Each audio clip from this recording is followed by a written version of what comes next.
जो मुख्यमंत्री हैं और जो इंडिया गठबंधन के भी साथी हैं, जहां पर उनको जेल में डालने का काम किया है मौजूदा सरकार ने, वहीं वो संविधान बचाओ रैली भी है। अंतिम संस्कार में कल मुख्तार अंसारी के अंतिम संस्कार में डीएम द्वारा उल्टी देने से रोका गया था और कहा गया था कि धारा 144 लागू है। मैं समझती हूँ लास्ट रिचुअल्स होते हैं, किसी भी के भी हो, उनको पूरा करना एक बहुत ज़रूरी होता है। और इस तरह की जो बात आप कह रहे हैं अगर करी गई है तो बहुत ही गलत बात करी गई है, क्योंकि अंतिम दर्शन जिसको भी देने हैं, हमारी संस्कृति हमारे धर्म में भी है कि राष्ट्र रिचुअल्स होने चाहिए और शांतिपूर्ण तरीके से होने चाहिए। मैडम, जो गठबंधन की रैली आज हो रही है उसको लेकर सुधांशु त्रिवेदी ने आरोप लगाया, ये जो लोग रैली में शामिल हो रहे हैं वो सब पाखंड है, क्या कहेंगे? मैं समझती हूँ अगर आप जितने भी नेताओं को देख लें जो भाजपा में गए हैं, तो भाजपा तो एक वॉशिंग मशीन है जहाँ जाकर सभी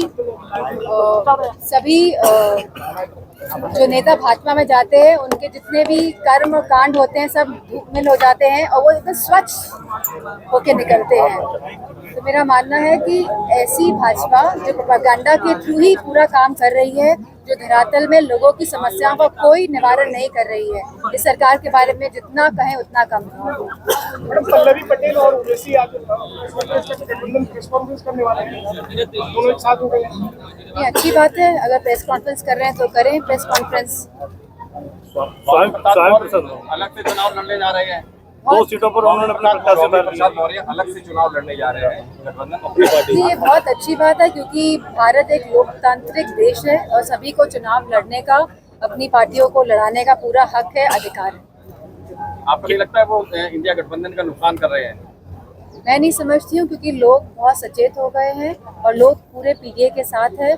और मुझे खुशी है कि आज भी जो सभा में सब लोग आए हैं, समझ रहे हैं कि हालात कितने नाजुक हैं पूरे प्रदेश में। केजरीवाल के द्वारा जो किया जा रहा है उसको आप कैसे मानते हैं?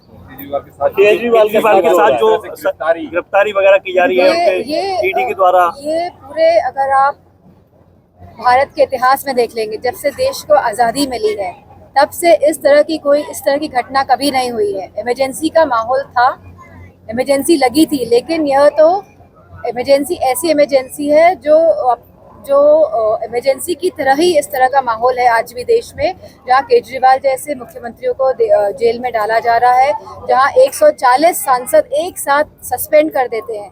तो मैं समझती हूँ बहुत ही नाजुक हालात हैं देश में। सांसद, जब इलेक्शन आता है तभी भाजपा इस तरीके की ईडी सीबीआई वगैरह जांच के अधिकारी आगे कर देती है, क्या हमने देखा है कि कैसे ईडी और सीबीआई के माध्यम से भारतीय जनता पार्टी ने चंदा भी वसूला है, और लोग समझ रहे हैं कि ये जो ईडी और सीबीआई हैं, जो इंस्टीट्यूशंस हैं जिनको किसी भी पार्टी की तरफ झुकना नहीं चाहिए, ये पूरी तरह भाजपा की तरफ और भाजपा के इशारों पे ही काम करते हैं। प्रियंका गांधी ने कहा है कि 350,000 करोड़ जो इलेक्टोरल बॉन्ड की जो भाजपा ने लिए उसका कोई हिसाब देगी।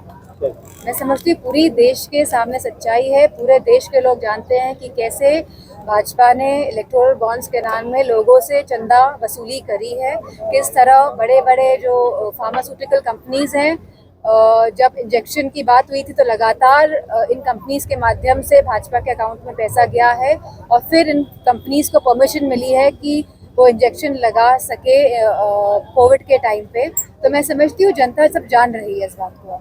मैडम, आज गठबंधन की जो क्या कहेंगे जिस तरीके से संदिग्ध परिस्थितियां बताई जा रही हैं, और उन्होंने मुख्तार अंसारी की मौत को संदिग्ध बताया जा रहा है, बता रहे संदेह परिवार वाले आरोप लगा रहे हैं। अगर परिवार वाले आरोप लगा रहे हैं तो जो भी उनके आरोप है सरकार को, और यह बात एकदम साफ तरीके से रखनी चाहिए।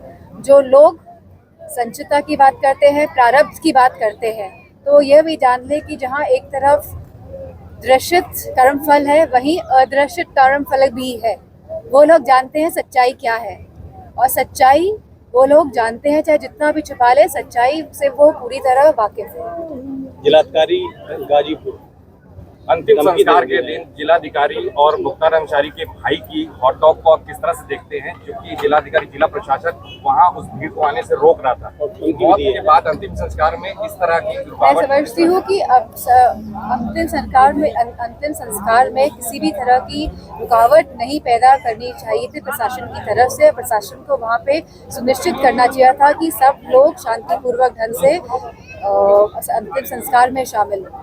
आखिरी सवाल पीडीए को लेकर मैडम, पीडीए लगातार आज इस तरह से गठबंधन की महारैली दिल्ली में देखने को मिली है, क्या संदेश था कि केजरीवाल के खिलाफ उसका रोष दिखाने के लिए था, या आगामी चुनाव के लिए रणनीति तैयार की जा रही थी, अपना दम कब दिखाने के लिए प्रयास किया गया है? मैं समझती हूँ कि ये संविधान बचाओ रैली थी, और जहाँ भाजपा के लोग कह रहे हैं कि दोबारा आने पे हम संविधान को बदल देंगे, और जहाँ मुख्य जो नेता है उनको जेल में डालने का काम कर रही है मौजूदा सरकार, तो मैं समझती हूँ दोनों के विरोध में ये रैली थी। भाजपा के लोग कह रहे हैं कि थैंक यू।